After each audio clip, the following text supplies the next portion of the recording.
Ya baik, assalamualaikum warahmatullahi wabarakatuh. Oke, buat para teman-teman yang menyaksikan podcast malam hari ini, kita kedatangan bintang tamu. Kita kedatangan bintang tamu yang saat ini sedang ada di sebelah mana nih? Sebelah kanan ya. Kalau teman-teman mungkin di sebelah kiri ya. Kalau di saya sebelah kanan, ada hal-hal yang akan kita ceritakan pada podcast malam hari ini yang bertujuan untuk mengisi materi di PLKM 2020. Oke. Semoga kalian teman-teman terhibur. Oke, sebelumnya kita kenalan dulu deh. Kita kenalan dulu bersama para orang-orang hebat yang ada di sebelah kanan saya atau sebelah kiri teman-teman. Oke, mangga dari sebelah kanan nih. Sebelah kanan ujung. Oh, dari ujung. Oke, silakan untuk perkenalan dulu nama nih teman-teman bisa nanya-nanya juga. Siap. Cek. Bismillahirrahmanirrahim. Assalamualaikum warahmatullahi wabarakatuh. Waalaikumsalam warahmatullahi. Singkat saja, perkenalkan nama saya Rizky Rijaldi, alumni UPI Kampus Purwakarta 2020. Berarti tahun masuk tahun 2016. Oke, 2016. Jurusan PGSD. Oke. Kesibukan bro. Jadi kesibukannya apa nih sekarang? Alhamdulillah untuk kesibukan hari ini atau pasca kampus, karena memang lagi masa pandemi ya. Yeah. Saya belum ngajar di SD, tapi ngajar les privat. Oke, les privat. Karena memang dirasa les privat lebih menguntungkan. Lebih ngena daripada. Lebih ngena apa ya, duitnya apa gimana? Bukan, maksudnya dalam proses pembelajarannya lebih ngena daripada ya ngajar di SD hanya online dan lain sebagainya. Seperti itu. Oke, terima kasih Kang Jaldi. Oke, sekarang ini mungkin teman-teman maba udah kenal muka-mukanya. Nah, ini orang yang sangat terkenal sekali ya ternyata di maba ini ya. Oke, boleh perkenalan dulu. Ya, perkenalkan nama saya Muhammad Hilminur, mahasiswa baru tahun 2020 UPI Kampus Purwakarta, prodi Sistem Telekomunikasi. Oke, kesibukannya apa bro sekarang bro? Kesibukannya sekarang paling ya kuliah. Tutorial juga kan maba tutorial. Oke. 10 pertemuan. Terus sekarang juga kan lagi ada PLKM ya. Yeah. Kebetulan saya juga peserta PLKM gitu kan. Gila, peserta PLKM diundang mengisi acara, gila. Udah jadi suatu kemajuan. Boleh tepuk tangan dulu ya. Alhamdulillah. Mantap. Oke. Teman-teman mungkin penasaran yang di rumah, yang nonton nanti ya, kita akan di sini sharing-sharing nih bro tentang hal yang unik sebenarnya buat gue. Jadi gue tuh penasaran sebenarnya sama satu hal, yaitu tentang ospek gitu kan. Nah, kita tuh selalu mengenal ospek itu sebagai hal yang mungkin ada yang menganggap menyeramkan, ada juga yang menganggap biasa aja, atau ada yang menganggap itu menjadi ujian mental gitu. Tapi dalam persepsi gue nih ya, yang gue tahu tentang ospek itu sebenarnya itu hal yang apa ya, hal yang sangat bermanfaat sebetulnya. Cuman mungkin ke sebelumnya kita juga nggak tahu ya, secara pengalaman yang pernah gue dengar sih, ospek itu kadang dulu ada ya, apakah kalian, ada pertanyaan seperti ini, apakah kalian cinta tanah air katanya kan. Wah, akhirnya nyium lumpur, nyium tanah kan, mungkin lo juga pada ngedengar lah ya. Nah itu tuh hal yang menurut gue apa tuh kalau menurut sudut pandang teman-teman nih, apalagi ada maba juga kan yang kemarin ikutan ospek gitu. Tahu mungkin dari menurut lu bro gimana nih, kalau menurut Kang Jaldi, menurut lu gimana nih kalau secara lu kan sebagai alumni nih kan, sebagai alumni gitu kan, selama 4 tahun lu udah di kampus dengan mengikuti berbagai ospek gitu kan. Nah menurut lu sendiri tuh apa sih manfaat yang emang lu dapet gitu dari ospek selama lu jadi sebagai mahasiswa lah gitu, gimana bro? Oke, sebelumnya barangkali nih teman-teman penonton atau pendengar belum tahu ospek itu apa sih? Oh iya. Ospek itu sebenarnya orientasi studi dan pengenalan kampus. Nah itu singkatan atau kepanjangan dari ospek sendiri. Kemudian menurut saya pribadi, ospek ini sangat berarti bagi saya. Selama 4 tahun saya di kampus, saya mendapatkan banyak hal yang tidak saya dapatkan selama di luar dari kampus. Saya masih ingat ketika saya kelas SMA kelas 10 sampai kelas 12, kebanyakan saya main-main, tidak ada pengujian mental dan sebagainya, nggak ada. Saya tidak mendapatkan hal tersebut. Tapi ketika masuk kampus dan mengenal ospek, di situ saya baru merasakan bahwa ternyata untuk berubah tuh perlu proses. Butuh proses ternyata ya. Betul. Ternyata untuk menjadi orang yang lebih baik tuh perlu tekanan. Itu pressure ya. Iya betul. Nah dari tekanan-tekanan tersebut maka saya menjadi pribadi yang lebih baik daripada sebelumnya. Dan salah satu proses itu ya dilalui atau didapatkan melalui ospek. Ospek sendiri. Itu sih secara singkatnya yang saya rasakan. Intinya saya mendapatkan hal-hal yang luar biasa dari ospek itu sendiri. Saya mendapatkan wawasan-wawasan dan sudut pandang yang sebelumnya saya belum dapatkan gitu. Jadi intinya lo dapat pengalaman dari ospek tersebut kan ya. Jadi ada hal yang emang bermanfaat sebetulnya. Kadang-kadang kan dari maba tuh bro sebenarnya kayak yang ketika ada mungkin teman-teman yang di kampus lain juga sama ya. Ada Komdis, ada tim Epalit gitu kan yang emang mengevaluasi. Nah, menurut gue sendiri sih itu kan sebagai yang orang yang mengevaluasi kita gitu, orang yang mengevaluasi teman-teman yang akan di ospek. Tapi gini loh, ada persepsi yang emang gue tuh capek gitu, gue tuh apa sih gue digini-giniin gitu. Kadang ya kalau misalkan tidak diatur dalam suatu peraturan kaderisasi, kadang-kadang itu suka itu tidak sesuai lah. Kadang-kadang kan senior mah bahasa Sundanya mah kumaha aing lah gitu kan, asa senior gitu ya, gimana gua gitu. Jadi dari gue sendiri sih sebenarnya mungkin ya dulu ketika gua maba pun teman-teman gue juga masih merasakan, bahkan gue sendiri ya, maksud gue apa sih gitu kan, lu marah-marah terus lu terus mengevaluasi, tapi kan emang sebenarnya manfaat itu tidak langsung kita rasakan gitu, nggak langsung gue rasain pas saat mukaku itu selesai, saat osjur itu selesai gitu, tapi step by step terus kan mengalir tingkat 1, tingkat 2, tingkat 3 gitu. Nah, jadi emang benar tadi kata Kang Jaldi ya, intinya manfaat itu akan dirasakan ketika memang nanti kita sudah menjadi seorang mahasiswa yang mungkin sudah lama ya, tingkat 1 udah melewati masa-masa mahasiswa baru. Nah, sekarang ada yang menarik nih. Selanjutnya dari Kang Hilmi nih. Gimana nih menurut lu bro tentang ospek yang tadi gua bilang ya, menurut lu yang lu rasain ketika ospek gitu, manfaat ketika ospek tuh menurut lu gimana gitu pandangan tentang ospek dan manfaatnya? Pandangan tentang ospek ya, karena saya ini kan mahasiswa baru gitu ya, perlu adaptasi dan transisi dari siswa ke mahasiswa. Jadi menurut saya itu ospek itu perlu dan banyak manfaatnya. Karena kita itu di ospek ini ditanami gitu ya, ataupun dibekali tentang kemahasiswaan itu, maka sangat disayangkan kalau misalnya kita ospeknya itu nggak sungguh-sungguh. Jadi saya sih berusaha semaksimal mungkin untuk ikut ospek itu benar gitu. Karena saya juga yakin kalau apa yang saya dapat di ospek itu akan bermanfaat di kuliah nanti. Kan di ospek juga kita dikasih tugas-tugas gitu ya, banyak banget tuh. Itu kan kayak ngelatih kita untuk berpikir untuk survive di tekanan gitu. Nah itu tuh pelajaran buat saya juga kedepannya di kuliah nanti gitu. Banyak tugas, terus harus kuat mental juga kan, karena banyak juga gitu mahasiswa yang berhenti di tengah jalan. Nah itu kita tuh harus kuat lah, jangan sampai seperti itu. Nah maka dari itu ospek ini menjadi pembekalan yang perlu dan sangat bermanfaat untuk mahasiswa kedepannya, kayak gitu sih Kang. Jadi menurut lu emang bermanfaat ya yang lu rasain tentang ospek itu. Soalnya gini ya, kalau yang gua lihat ya dulu waktu kan ini lagi pandemi nih bro, lagi pandemi, beda lah ospek zaman lu ya, beda lah katakan dengan zamannya nih maba nih sekarang 2020 gitu kan. Jadi agak-agak yang menurut gua beda aja dan esensi yang didapat gitu ya, menurut gua agak kurang sebenarnya gitu. Bukan karena mungkin ya banyak yang orang-orang yang mungkin angkatan 2019 nih dapat adik tingkat 2020.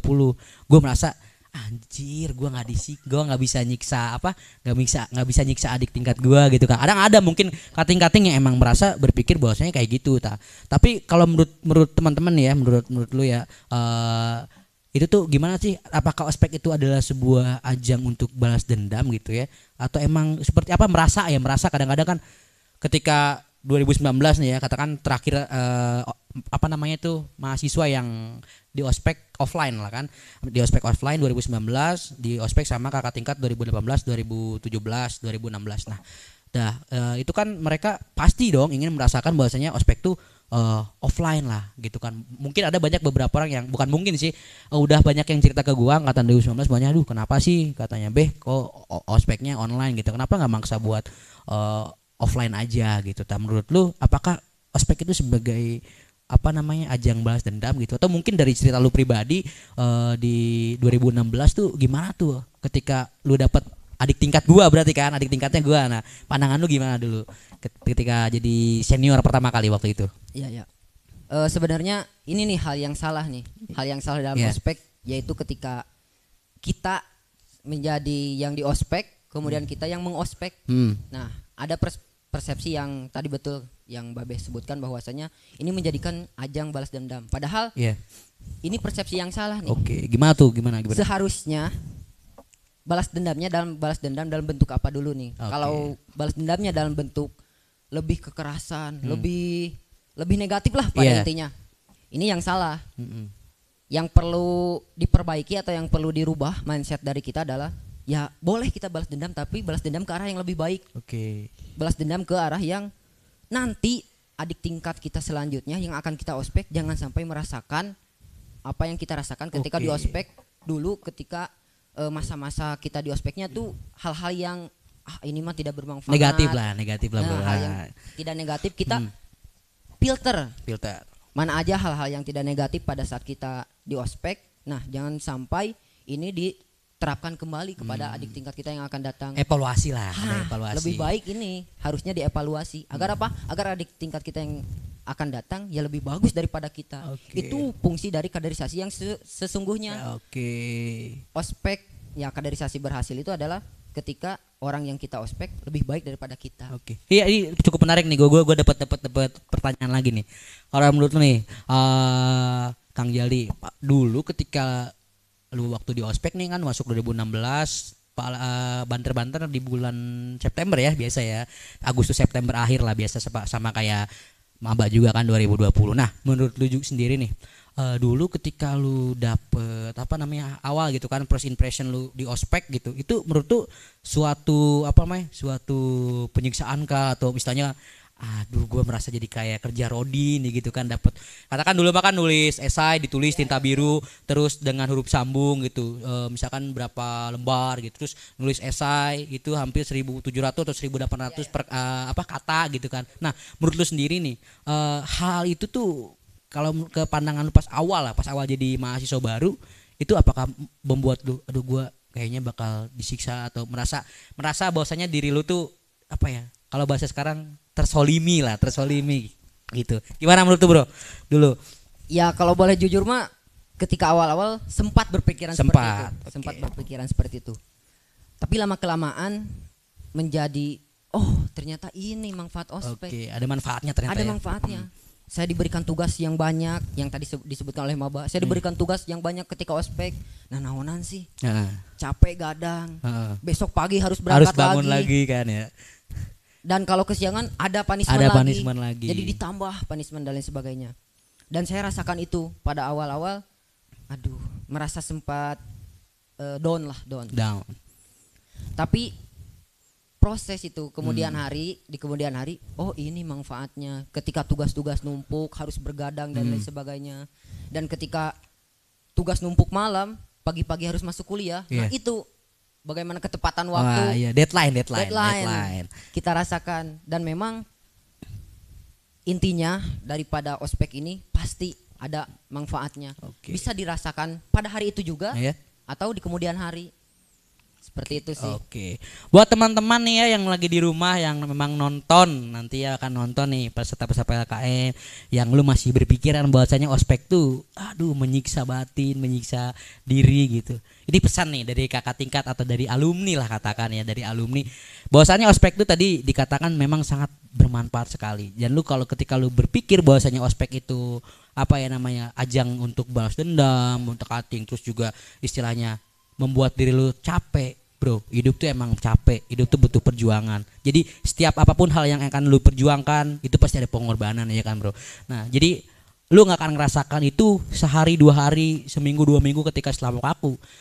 Tapi hal itu akan dirasakan terus berlanjut sampai nanti lu bakal dapat hal esensi itu di tingkat akhir, di tingkat 3. Nah, itu yang lu rasain. Jadi buat lu yang sekarang berpikir atau sudah merasakan manfaatnya, nanti boleh lu komen di bawah apa nih hal yang emang lu yang lu dapet ketika ospek tuh kayak gimana. Nah, sekarang kita langsung balik lagi ke Kang Hilmi. Nah, Kang Hilmi sebagai maba, sebagai mahasiswa baru, sebagai istilahnya bibit muda nih kan, bibit muda penerus bangsa kita, penerus pimpinan atau pemimpin di UPI nantinya. Nah, menurut lu nih Mi, gimana nih, tadi kan udah gue nanya ke Kang Jaldi tentang masalah ospek tuh manfaatnya, tadi juga udah gue tanya. Nah, sekarang lebih ke yang lu rasain nih, yang lu rasain setelah lu mau kaku, setelah lu lu PPST kan ya, PPST sistem, setelah lu PPST. Nah, itu apa tuh yang manfaat yang minimal yang lu rasain lah selama 1 bulan setelahnya gitu, 1 bulan setelah ospek yang lu rasakan gitu, sampai sekarang lu akhirnya mengikuti PLKM nih, padahal PLKM ini sebenarnya nggak wajib banget sebenarnya kan, emang buat orang-orang pilihan dan orang-orang terpilih. Nah, menurut lu gimana nih perasaan atau manfaat yang lu dapet, istilahnya yang lu rasain nih setelah beberapa ospek yang lu jalani, gimana bro? Lumayan banyak ya manfaat yang bisa dirasakan. Terutama kita kan di sini ospeknya online nih. Kita tuh sangat sulit untuk berkomunikasi. Benar. Tapi karena di ospek ini kita ditekankan untuk bekerja sama, membangun kekeluargaan, kita tuh jadi belajar lah bagaimana caranya berkomunikasi yang baik walaupun keadaan online. Jadi kita tuh lebih dekat lagi gitu walaupun keadaan online tuh. Jadi setelah 1 bulan ospek tuh kita tuh gak ngerasa kita tuh jauh, tapi kita tetap merasa dekat gitu walaupun kita online. Nah, selain itu juga kita manfaatnya adalah ketika tenggat waktu tadi seperti Akang bilang, itu kan kita di ospek tugasnya banyak, tenggat waktu sekian nih. Kita tuh juga waktu ngerjain tugas kuliah tuh ngerasa hal yang sama. Jadi nggak kaget gitu ketika kuliah itu. Wah, ternyata tenggat waktunya sebentar nih. Karena udah pernah ada pengalaman di ospek, jadi semua tuh terhandle lah kayak gitu. Bisa dilaksanain lah ya. Nah, iya.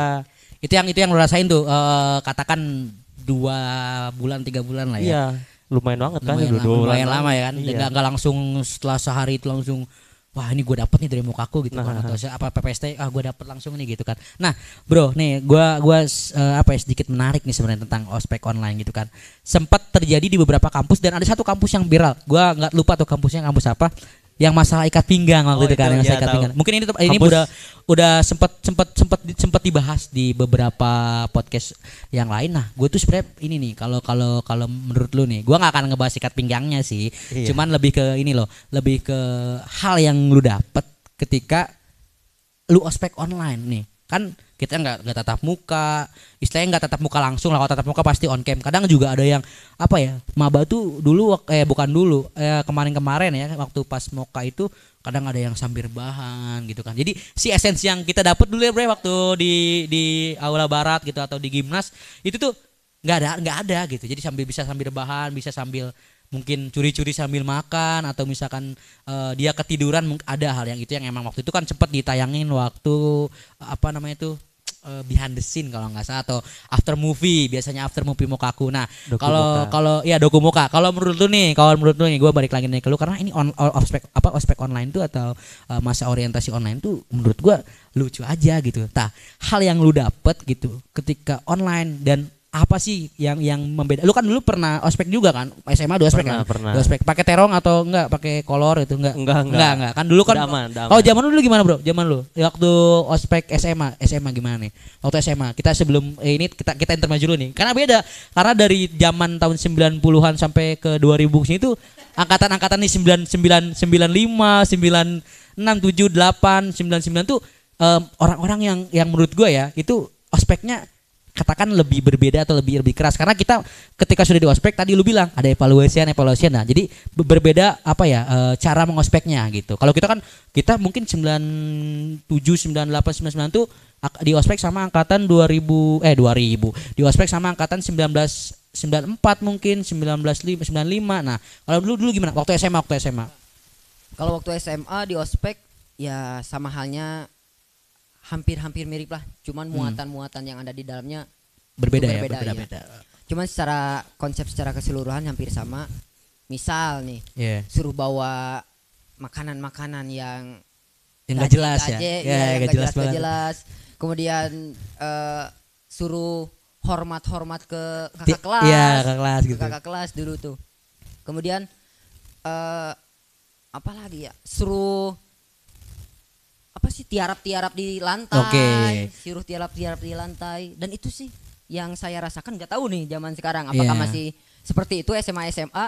Kalau SMA yang saya rasakan dulu masih seperti itu. Kak, kalau tahu, gua mau tahan di lu dulu nih. Kalau dari lu dulu SMA ada nggak sih yang mungkin terkesan apa ya, jadi bukan terkesan, lebih iya dapat esensinya. Kan tadi lu bilang suruh bawa apa namanya makanan yang nggak jelas gitu, terus juga nggak jelas itu dalam artian ya menyulitkan peserta lah kan. Sebenarnya jelas itunya, cuman kadang suka di pleset-plesetin misalkan permen apa gitu kan, atau ciki apa gitu. Nah kalau lu sendiri tuh ketika lu udah lulus SMA, atau katakan lu udah kelas 2 SMA, terus lu udah apa ya, udah jadi senior lah di SMA waktu itu lu dapat nggak manfaat dari ospek yang di SMA itu? Kalau boleh jujur, memang ketika zaman-zaman SMA saya dulu, saya merasa hal-hal yang dilalui itu merasa hampa, merasa ya dilewati, ya terlewati begitu saja lah, tanpa ada hikmah yang saya dapatkan. Gak ada feedbacknya. Gak ada feedback yang saya dapatkan, mungkin karena pribadi saya yang terasa cuek pada waktu itu, atau mungkin karena memang saya merasa bodoh amat dan lain sebagainya terhadap ospek-ospek. Ya saya pribadi itu yang saya dapatkan. Pada intinya saya memiliki titik tolak perubahan saya ketika ospek di maba. Di maba. Berarti lu dulu nggak ngerasain tuh SMA tuh di ospek kayak gitu tuh apa sih gitu? Lu nggak dapat esensinya tuh. Betul. Oke. Betul sekali. Secara pribadi. Secara pribadi ya. Nggak tahu mungkin yang lain merasa dapat manfaatnya juga mungkin yang lain. Nah mungkin ini bisa jadi. Gimana bro? Kenapa saya tidak mendapatkan esensinya? Karena mungkin saya pas SMA menjalaninya dengan tidak serius. Nah, itu ini mungkin bisa jadi nih. Iya. Anak-anak maba sekarang juga ketika menjalani prospeknya tidak serius, ya itulah yang akan didapatkan. Yang tidak akan lu dapat gitu ya. Ya merasa bodoh amat dan lain sebagainya. Kembali lagi ke ospek ya. Merasa angkatan saya pribadi nih. Ketika saya lihat orang-orang yang ketika di ospek pada waktu itu menjalaninya dengan benar-benar, dengan yang ya hanya ya tugas ya, yang penting formalitas. Nah, formalitas. Dengan yang benar-benar dan dengan yang formalitas tentu outputnya beda. Iya. Saya rasakan angkatan saya bisa melihat orang-orang yang ketika ospeknya benar-benar dan dia ketika menjalani kehidupan kampusnya tuh baik gitu, bagus, luar biasa dan berpengaruh. Beda dengan orang-orang yang hanya formalitas. Iya benar-benar. Ya hanya menjadi formalitas aja kuliah juga. Ya udah itu ya udah lo kerjain gitu. Setelah itu ya udah kewajibanmu selesai gitu. Enggak ada manfaatnya gitu udah. Oke. Nah, mungkin ini bisa jadi nih didapatkan. Iya, mungkin. Nah, dengerin tuh teman-teman, mungkin bisa nih dari Kang Jaldi yang emang udah ngerasain ya. Mungkin ya lu sama gue mungkin terpaut 1 tahun lah kan. Cuman kan emang berbeda karena kan tadi gue bilang udah apa ya, pasti ada evaluasi yang akan berbeda. Jadi lebih diperbaiki. Makanya ini yang Kang Jaldi rasain ketika di 2016 nih gitu, jadi sebagai seorang maba. Nah, tadi gue nyinggung ke Hilmi nih ya, tentang masalah ospek online. Tadi kan gue bilang tadi masalah mungkin ada ospek online itu kadang suka ada yang viral kan kemarin ya, yang tadi gue bahas. Terus nah menurut lu nih sendiri gitu, lu ngerasa nggak sih gitu dari ospek online ini yang istilahnya dapat manfaatnya gitu kan? Yang gue bilang tadi banyak kendala, lu juga satu kelompok lu nggak mungkin lu bisa tatap muka kecuali emang itu orang Purwakarta sendiri kan, lu kan orang Purwakarta nih, kecuali emang semua orang Purwakarta sendiri. Nah kalau menurut lu gitu ya, yang lu dapat apa sih gitu dari ospek online gitu? Kalau menurut gue ya, kalau gue jadi lu dulu dari lu sekarang nih, kalau perasaan gue yang gue rasa bahkan gue sebagai panitia itu merasa agak kurang gitu kan, agak kurang gimana gitu. Menurut lu gimana bro? Sok silakan. Sebenarnya sih emang ngerasa kurang gitu ya kan, karena kurang mendapatkan esensi dari ospek yang sebelumnya dirasakan gitu offline. Nah tapi kalau misalkan ditanya apa sih yang didapat ketika online itu, yang pertama itu kita jadi lebih paham kemampuan untuk apa ya, menggunakan aplikasi online gitu. Itu kan jadi media kita kuliah nanti ke depannya. Karena kita bakal ngomongin tugas online semua kan. Nah kayak gitu. Terus juga sih, tapi apa ya, kebanyakan tuh malah yang kurangnya juga gitu. Karena kita tuh merasa apa ya, kurang lah gitu. Belum kerasa kerangkul banget gitu karena kita tuh online kayak gitu. Belum bisa tahu orang ini tuh kayak gimana aslinya, cuma tahu sekedar formalitas di ospek kayak gitu. Oke, tapi ini menarik nih. Kalau menurut lu nih ya, menurut lu kan tadi lu bisa adaptasi lah katakan dengan tugas-tugas online nantinya, terus lu bisa dapat manfaat dari tugas itu ya salah satunya. Nah, ini jadi catatan penting kalau menurut gua gini. Ada satu hal yang ingin gue tanya sama lu. Lu kan ospek itu kan dimulai kalau angkatan kita bro dulu 2016-2017 tuh subuh kan ya, habis subuh ya 4:30 jam 5 setelah subuh. Jadi 4:30 tuh udah sholat subuh, siap-siap langsung kan, karena ada tim keamanan waktu itu kan di gerbang, Mas masuk langsung. Kamu kalau telat ya ada punishment juga. Nah, kalau lu kan masuk kalau nggak salah gue jam 7 ya, jam 7. Jam 6 itu udah mulai mentoring sama mentor. Jam 6 lah, katakan ada tenggang waktu yang emang berbeda kan. Dulu kita subuh-subuh. Nah, jam 6. Tapi kalau kita bedanya dulu kan tatap muka langsung gitu kan. Gua bangun pagi, gua harus siap-siap. Nah, kalau lu kan mungkin siap-siap bisa nyantai lah ya gitu. Dalam artian lu nggak usah lari-lari ke kampus kan. Wah, telat nih gua. Takut ada epalit, takut ada keamanan. Kalau lu sendiri nih dulu waktu lu maba sering masih maba sih ya, masih belum punya tingkat, lupa gua. Nah, waktu lu ospek nih kan apa namanya ya, ketika lu di room gitu, di masuk ke room kan nggak usah ke kampus kan gitu, maksudnya ya udah gitu standby di situ. Nah, kalau menurut lu gitu ya, hal apa yang jadi menarik menurut lu gitu, sedangkan kalau menurut gua itu malah nyiksa lu bro. Sekarang nih lu masuk jam 6, pulang, kalau kita dulu jam 4 ya, jam 5 lah. Lu pulang tuh jam berapa dulu udah ospek? Sama, kurang lebih sama sih. Jam 5. Nah, tapi bedanya kita mungkin ngantuk tapi ngelihatnya orang, ngelihatnya materi, ngelihatnya orang lagi, walaupun itu epalit, walaupun itu keamanan. Nah, lu kan ngelihatnya epalit tapi layar gitu. Nah, itu kan bisa, kalau gua dalam segi kesehatan itu kan main gadget gitu. Lu ngeliatin gadget, bahkan nonton YouTube bertahun-tahun lagi lama berjam-jam gitu kan. Nah, itu kan menjadi hal yang nggak menyehatkan gitu, malah ngerusak. Nah, kalau menurut lu itu lu merasa terbebani atau enggak, atau mungkin lu ada di teman-teman lu yang lu pernah ngobrol ngerasa wah apa sih ini gitu, ospek dia tatap maya gitu terus aja gitu. Lu kesisa nggak sih gitu kalau menurut lu sendiri?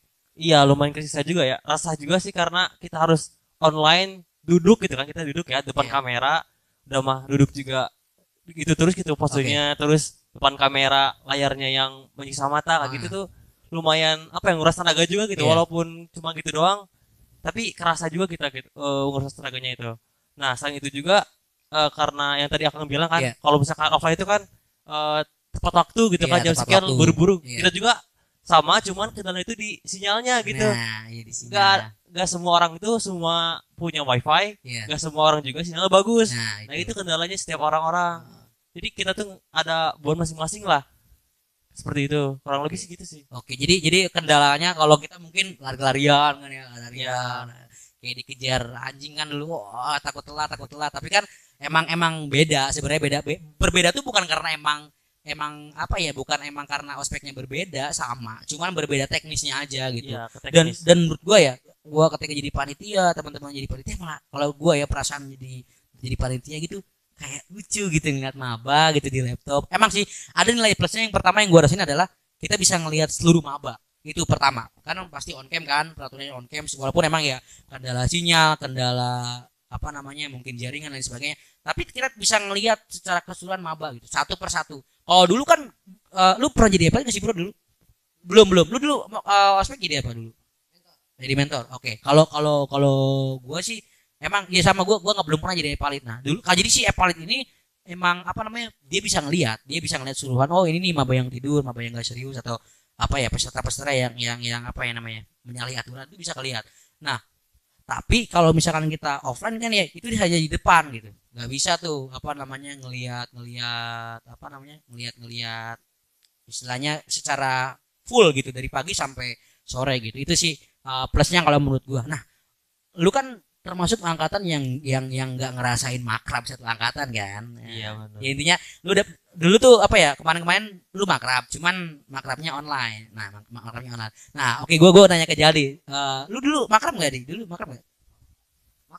Makrab. Nah, kalau menurut lu dari ospek nih, ospek kan capek gitu kan. Nah, lu dapat apa nih ketika lu makrab? Nah, hal apa sih yang bermanfaat sebenarnya itu buat karena gua kasihan sebenarnya sama angkatan 2020, karena emang makrabnya tuh online gitu. Merasa kayak cuman panitianya aja yang di sini gitu. Gua merasa kasihan sebenarnya gitu, karena itu treatment awal bahwasanya kita kenal satu angkatan, kenal satu jurusan, kenal lintas jurusan. Nah, kalau dulu gimana tuh kesan waktu makrab? Dulu acaranya gimana sih kalau makrab lu dulu? Dulu jadi memang setelah capek-capean ospek setelah capek-capean ospek, kemudian sebenarnya ini juga bukan alternatif sih, tawaran dari panitia, tawaran dari panitia biasanya kan ya. Mau ngejalanin makrab atau tidak, dan ya kita pilih makrab karena memang setelah capek-capean nih, setelah capek-capean ospek kemudian makrab, serasa makrab itu menjadi malam benar-benar malam keakraban gitu. Lah intinya. Karena memang ketika ospek ya 4 hari tersebut tidak mengenal satu sama lain terlalu dekat lah. Tapi ketika di makrab kan beda lagi kelompok yang didekati, beda lagi orang-orang yang kita kenal dan lain sebagainya. Akhirnya ini memudahkan kita ketika perkuliahan yang akan datang. Benar. Ketika nanti kan ada kelas-kelas nih. Pasti dibagikan bagi kelas kan ya. Bagi kelas lagi dan beda-beda lagi orang-orangnya. Dan makrab itu salah satu wadah yang bagi saya untuk menjadikan keakraban di angkatan dan menjadi manfaat untuk kemudian hari ketika nanti nih di tugas-tugas kuliah kan ada tugas, ada lain sebagainya. Iya benar, pasti ada tugas lah. Ya, jadi kita ketika jadi bagi-bagi kelompok lagi tidak canggung gitu. Udah kenal lah, udah kenal. Ini kasihan ini. Iya, nggak tahu nih gua gimana. Kalau lu nih, kalau lu kan katakan ya sebenarnya kalau ini saran-saran dari gua sih. Jadi nanti lu ketika lu udah offline gitu, gua sih saran buat angkatan lu buat adain makrab lagi gitu. Intinya gitu. Karena kenapa ya? Karena kan kemarin kayak gua sebenarnya miris gitu. Nah, sekarang nih ya bayangin aja gua ya yang sekarang di BEM gitu ya, proker BEM aja ya sebenarnya teman-teman juga ngasih lu gimana sih sekarang di BEM ngerasa apa ya istilahnya proker-prokernya online kurang kerasa lah gitu. Nah, apalagi ini orang-orang ya baru lah katakan di UPI yang merasakan gitu kan. Ya kalau gue jadi lu ya gitu ngerasa ngebatin sih sebenarnya kayak aduh gue nggak dapet cewek atau nggak kenal cewek secara langsung gitu kan, nggak kenal dulu emang dulu gitu ya, jadi kayak wah ini kenal aja kenal nih biasa nih kalau apa namanya buaya gitu mau bawa kan suka caper gimana gitu kadang juga kan. Nah itu kan suka ini ada jurusan ini wah cantik nih gitu kan suka gitu itu ngelihat apa ya sebagai pengalaman bukan pengalaman gue sih, kayak gue sering sama teman-teman gue ya gitu, ada ajang bukan ajang pencarian bakat sih, lebih ke mengenal satu sama lain gitu kan. Ya katakan yang mungkin yang masih jomblo kan makrab, ini ada panitia ini, ada yang tampil, ada yang cantik, ada yang gimana, karena itu juga jadi suatu pengenalan. Nah, mungkin itu saran dari gua sih buat angkatan lu buat ngadain makrab lagi. Siapa tahu lu masih jomblo enggak? Wah, ini takutnya mungkin ada hal yang mau lu cari, sesuatu yang lu cari gitu kan di makrab. Nah, itu sih saran-saran dari gua. Esensinya bukan cari jodoh ya, bukan cari cewek, sebenarnya lebih ke mengeratkan lagi. Karena kan dulu kemarin lu makrab virtual gitu. Nah, ini nih gua jadi lupa lagi mau nanya apa. Hal yang menurut gua jadi suatu tolak ukur nih bro sebagai mahasiswa gitu. Nah ospek tuh karena ada ospek universitas kan ya istilahnya mokaku kan di kita, ada ospek jurusan dan ada ospek lanjutan nih PLKM kan, ada ospek tingkat universitas dalam artian ULC lah kalau biasa kita kan, jadi beberapa kamda gitu. Nah menurut lu sendiri nih dari sudut pandang seorang mahasiswa yang udah lulus gitu kan, nah itu tuh manfaat untuk kan biasanya mahasiswa itu katakan jadi biasanya tuh mahasiswa tuh jadi jadi agent of change gitu, agent of control, iron stock yang begitulah kayak gue juga gak terlalu begitu paham lah, intinya cuman jadi esensi itu, cuman yang perlu kita pahami adalah gimana kita melaksanakannya gitu, bukan kita sekedar tahu aja. Nah menurut tuh nih tentang agent of change, agent of control gitu, ya katakan pergerakan mahasiswa nih, kita masuk manfaat ospek terhadap pergerakan mahasiswa gitu, kayak judul skripsi aja, analisis pergerakan.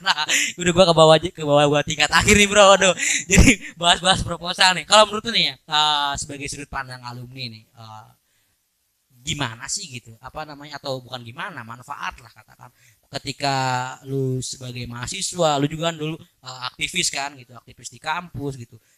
Jadi hal yang menunjang lu jadi aktivis yang berkaitan dengan ospek gitu. Jadi manfaat ospek buat seorang mahasiswa gitu ya sebagai sebagai agent of change gitu ya. Katakan manfaat ospek untuk pergerakan mahasiswa itu gimana tuh bro menurut lu bro? Sedikit cerita terlebih dahulu ya. Iya, cerita dah. Ketika ospek mukaku awal. Ya benar-benar. Karena memang tadi saya ceritakan awal-awal saya SMA kan merasa nggak kerasa lah ya, berlalu begitu saja. Nah, ketika di Mokaku nih, siapa yang berani berpendapat? Itu tuh kok orang cicing wae sih. Karena mungkin saya dari SMA-nya ya gitu, merasa bodoh amat, dan lain sebagainya. Bahkan disuruh sama MC untuk memimpin doa pun, doa makan.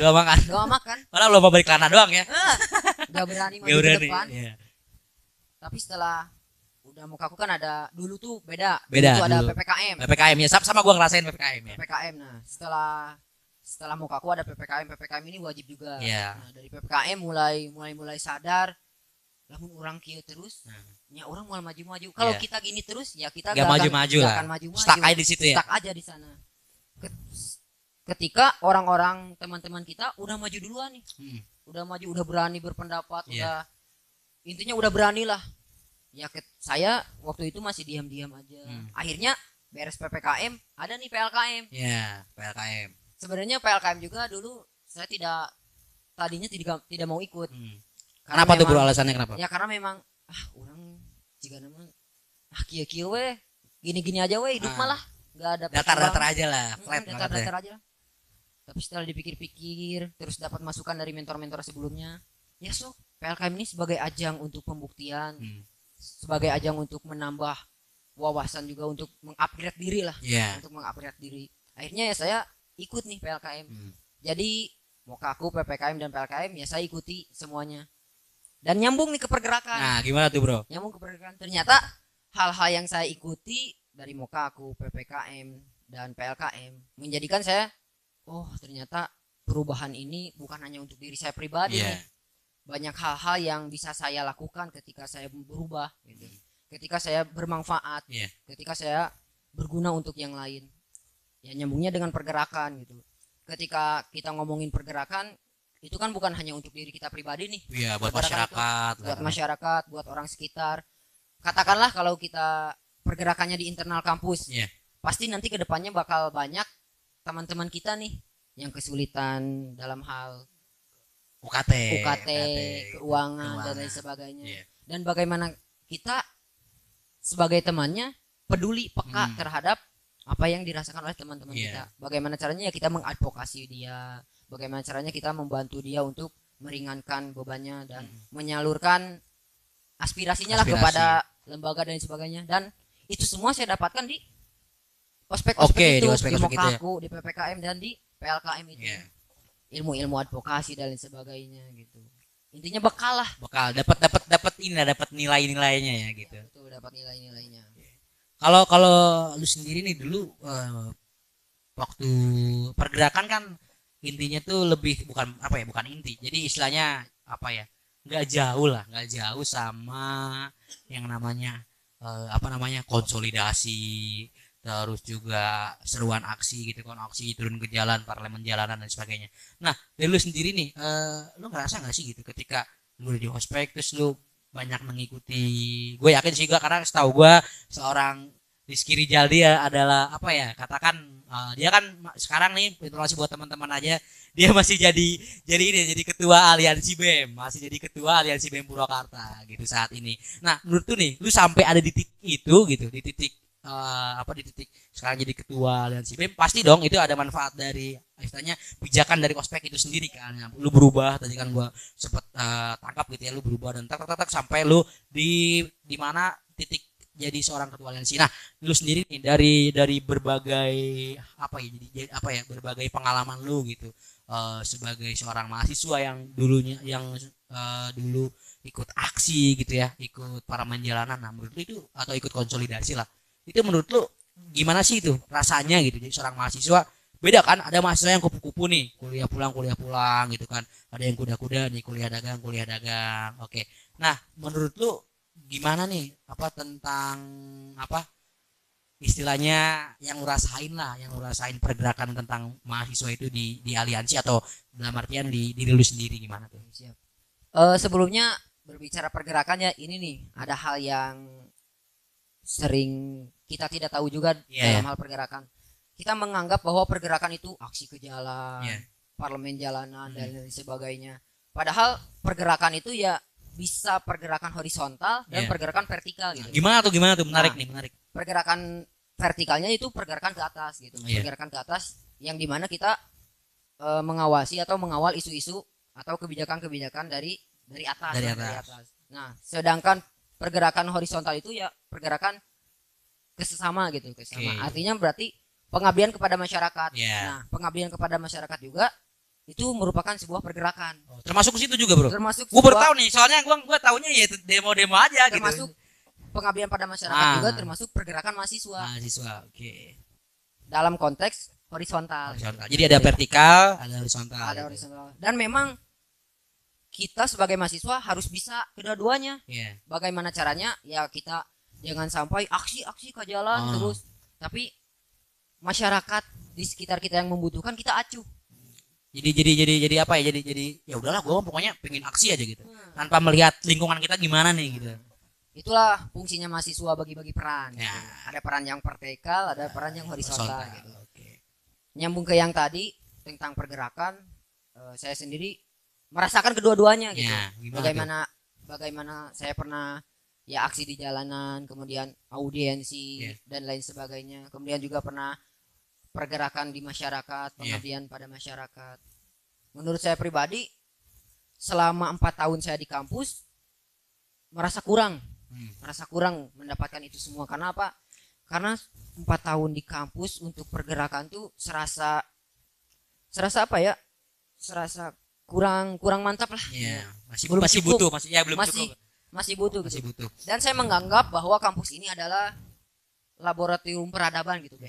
Apa tuh gimana tuh? Apa istilahnya laboratorium peradaban tuh gimana? Laboratorium peradaban ini kalau saya definisikan ya tempat untuk kita praktek-praktek gitu. Untuk ya seperti halnya laboratorium lah. Iya, jadi kita coba-coba, mencoba. Mencoba-coba. Nah, kampus ini adalah tempatnya gitu. Oke. Mahasiswa itu salah ya wajar, namanya Wajar, juga mahasiswa, ya kan? Dan mahasiswa ini ya yang nanti ke depannya gitu. Ketika di laboratorium peradaban ini, di ospek, ditekan dan Iya, lain di pressure sebagainya. dan sebagainya. Maka ketika pasca kampus diharapkan mahasiswa ini menjadi orang-orang yang berguna, yang lebih bermanfaat luas gitu ke masyarakat dan sebagainya. Kemudian terkait pergerakan yang tadi disebutkan, sampai hari ini saya merasakan manfaat dari pergerakan itu. Apa tuh bro manfaatnya bro? Bagaimana caranya saya memandang satu isu, Iya. kemudian bagaimana saya memecahkan suatu masalah dari berbagai sudut pandang, akhirnya terbuka. Oh ternyata sudut pandang saya selama ini kurang pas. Iya. Ketika yang tadi Babe sebutkan pergerakan ada konsolidasi, Hmm. ada pendapat-pendapat dari orang lain, Iya. akhirnya terkonsolidasikanlah sebuah gerakan gitu. Mau gimana nih gitu kan ya? Mau gimana nih? Dan itu bagi saya pribadi membuka wawasan kembali gitu. Bisa apa ya? Adu argumen, adu pendapat. Nah, ada pendapat. Gitu. Pendapat siapa deh yang lebih itu, yang lebih bagus gitu kan? Adu gagasan lah. Nah, adu gagasan. Adu lah, gagasan. seperti itu. Oke. Kalau tadi kan nyinggung-nyinggung pergerakan. Ini lu nyimak dulu nih, Ini gila lu maba kan gitu kan dapat apa ya? Dapat tunjangan gitu enggak? Maba nih buat teman-teman ya, ini orang beruntung sebenarnya ya. Orang beruntung yang bisa ya katakan ya jadi peserta PLKM lah ya. Jadi peserta PLKM tapi dia ketemu sama Kang Rizky Rijaldi gitu kan. Katakan salah satu aktivis di UPI Purwakarta dan masih menjabat sebagai ketua aliansi BEM. Nah gini deh, dari lu sendiri nih, kalau dari lu kan sekarang masih menjabat sebagai aliansi gitu kan.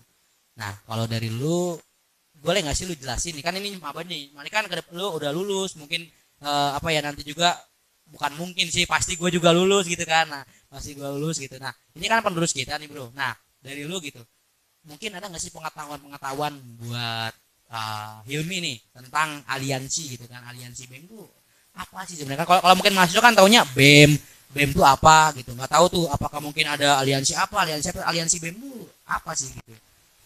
Sebelum ke aliansi BEM ya, terkait tadi pergerakan ada hal yang belum disampaikan. Oke, gitu. silakan bro, Belum gimana. disampaikan. Banyak kan yang beranggapan naon sih aksi kajalan, Iya. tidak merubah apapun. Akhirnya nyakitu-kitu kan kebijakan angger disahkeun dan lain sebagainya. Tapi ada hal lain gitu yang saya pribadi dapatkan ketika memang mengadakan aksi atau pergerakan parlemen jalanan, yang pertama ya bagaimana caranya bahwa kebijakan itu ada yang menentang, dalam artian bahwa kebijakan itu tidak pro terhadap rakyat, tidak sesuai lah, tidak sesuai. Nah, kita sebagai agen of change yang kontrol sosial tadi memperankan fungsi kita gitu di sana.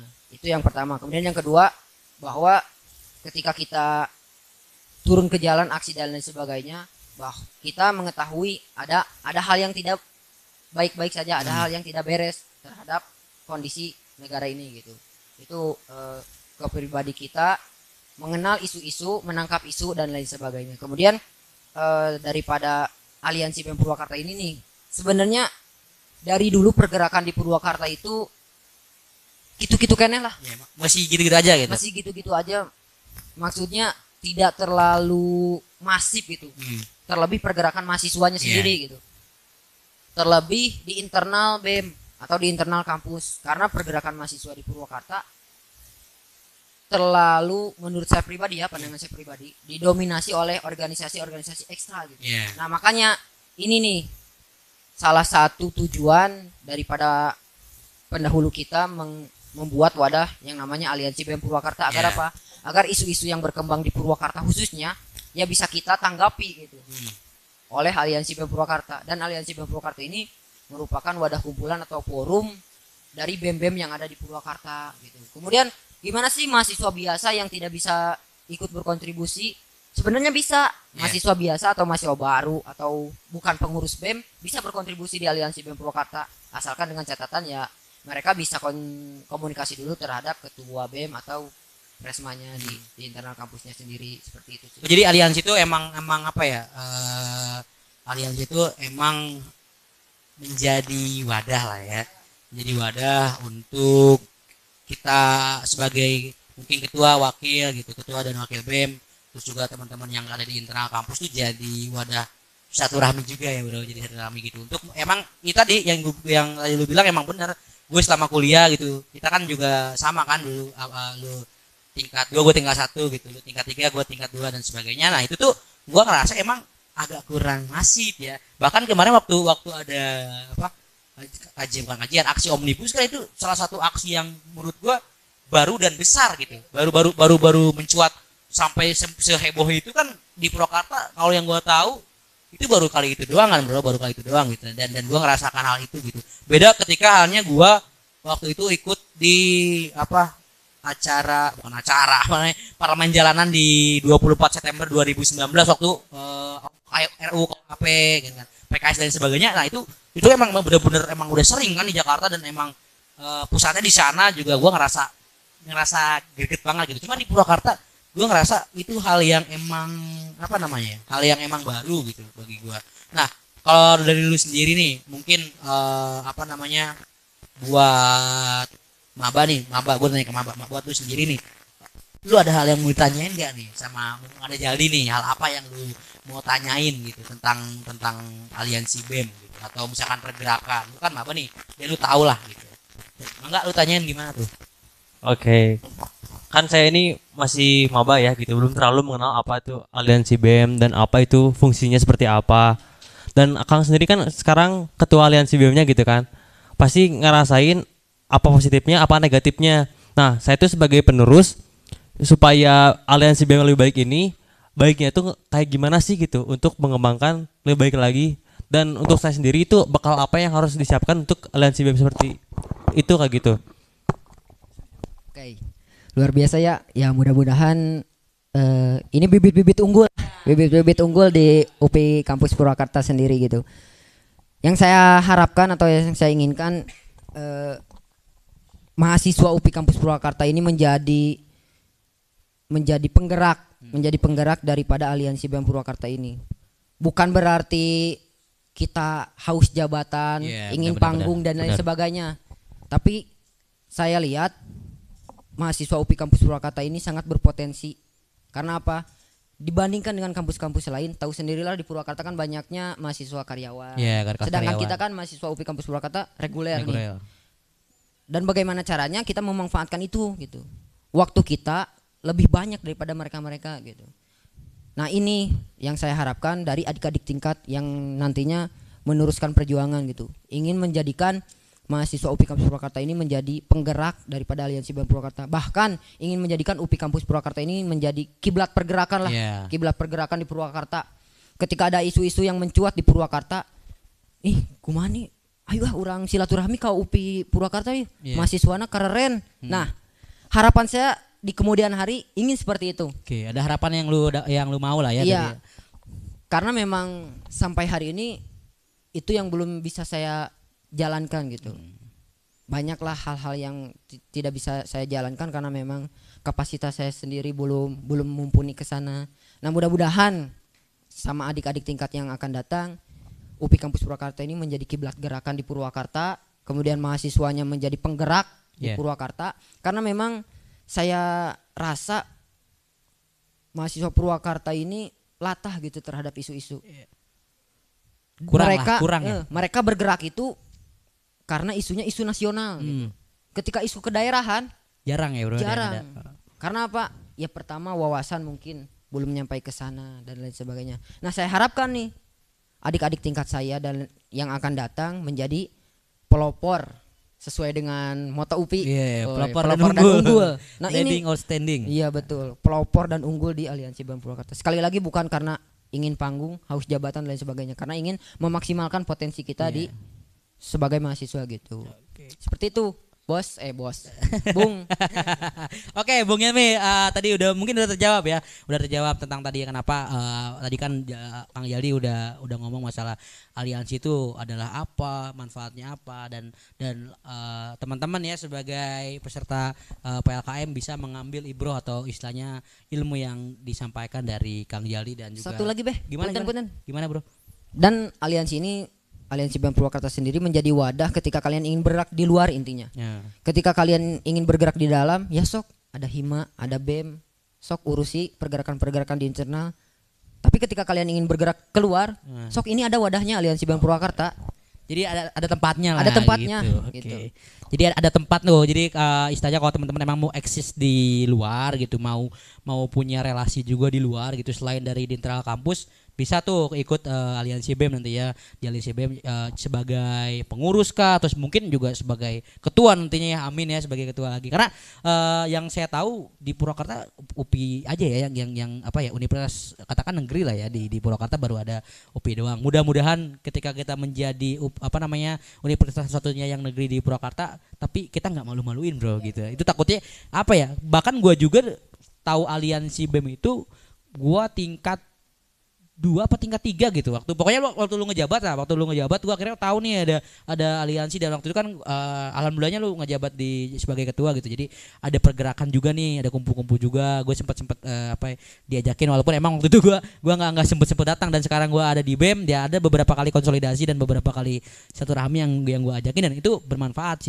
banget gitu buat relasi teman-teman, buat ilmu yang teman-teman dapat. Nah, itu teman-teman ya, kalau misalkan nanti teman-teman mau eksistensi di luar, mau apalagi nih Bung Yelmi yang emang datang secara langsung ke sini eksklusif ketemu Bang Jaldi gitu kan, eksklusif banget bro. Gimana dulu waktu gua PLKM itu nggak ada tuh, gua maba suruh ke depan gitu ngobrol nggak ada. Maaf nih, gua jadi PLKM nih nggak ada tuh, gua duduk samping nih, nggak ada. Dulu gua nggak ikut itu, cuman kayak yang ada segan ya. Iya, takut banget gua dulu ya, kayak emang nggak kayak nggak setara lah. Kalau sekarang kan emang ya udahlah gini aja gitu, biasa aja. Dan emang informasi buat teman-teman juga, kan gue dulu ini bro, waktu ospek gue nggak lulus.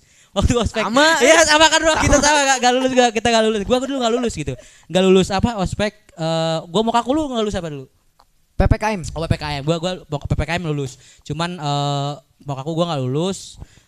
Mokaku gue nggak lulus tuh gue mau, dan akhirnya tapi itu ya bukan jadi suatu jadi suatu hal yang bisa jadi minder bro sebenarnya ya. Makanya gue juga sempat ngisi di Mokaku tentang katakan ngasih penguatan ke mereka bahwa masalah ospek itu kan bosnya ya yang nggak lulus juga lu masih tetap bisa kontribusi. Bahkan gue sekarang jadi wakil ketua BEM gitu ya, yang latar belakangnya gue nggak lulus mau ke aku gitu, lu yang ikutan jadi pengurus BEM dulu ya, di eksternal dulu kalau nggak salah ya, di eksternal, terus sekarang masih ngejabat sebagai ketua aliansi BEM, gila nggak? Jadi masih ada cara lain gitu ya, masih ada cara lain yang emang lu bisa lakuin gitu. Sebenarnya gini, bukan apa ya? Ini menyangkut ke ospek dan pergerakan. Kalau menurut gua itu bukan ke bisa atau nggak bisa, tapi mau atau nggak mau gitu. Kalau lu bisa nggak bisa sama, gue juga dulu kan sama bocah-bocah ingusan SMA gimana sih kan bro ya, nggak tahu gitu. Gue masuk ke kampus apa sih gini, apa sih gue nggak paham gitu,